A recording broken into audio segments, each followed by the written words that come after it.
দুর্নীতি ও তোলাবাজির অভিযোগে গ্রেপ্তার মন্তেশ্বর গ্রাম পঞ্চায়েতের প্রধান। আদালতের নির্দেশে 3 দিনের পুলিশ হেফাজত। পূর্ব বর্ধমানের মন্তেশ্বর গ্রাম পঞ্চায়েতের প্রধান রফিকুল ইসলাম শেখ ওরফে ডালিমকে গ্রেপ্তার করেছে মন্তেশ্বর থানার পুলিশ। পুলিশ সূত্রে জানা গিয়েছে, তার বিরুদ্ধে আর্থিক দুর্নীতি, তোলাবাজি, মারধর সহ একাধিক অভিযোগ দায়ের হয়েছিল। অভিযোগের পর থেকে তিনি আত্মগোপনে ছিলেন। গোপন সূত্রে খবর পেয়ে সোমবার বর্ধমানের বিজয়রাম এলাকা থেকে তাকে গ্রেপ্তার করে মন্তেশ্বর থানার পুলিশ।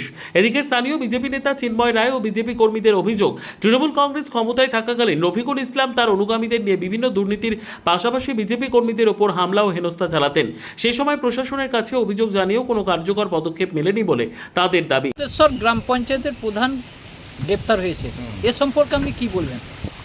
দেখুন, যেভাবে এই মন্তেশ্বরের প্রধান হচ্ছে রফিকুল ইসলাম শেখ, ডাকনাম হচ্ছে ডালি, মানুষের উপর যেভাবে জোর জবরদস্তি করে বিভিন্ন তোলাবাজি এবং দুর্নীতির সাথে যুক্ত ছিল এবং আমাদের বিভিন্ন হিন্দু মা বোনদেরকে নিয়ে যেভাবে অন্যায় অত্যাচার যেভাবে উনি করেছেন, তার জন্য মন্তেশ্বরবাসী প্রচণ্ড খুশি।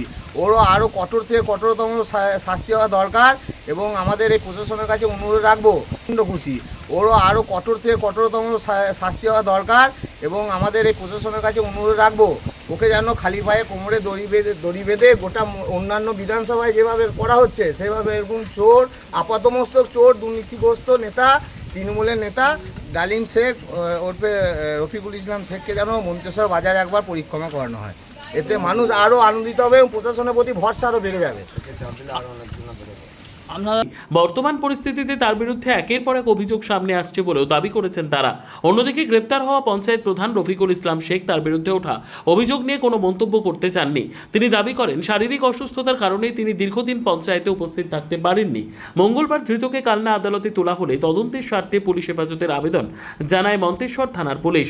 শুনানি শেষে আদালত রফিকুল ইসলাম শেখকে 3 দিনের পুলিশ হেফাজতের নির্দেশ দেয়। মন্তেশ্বর থেকে জ্যোতির্ময় মণ্ডলের রিপোর্ট, সুন্দর বাংলা নিউজ।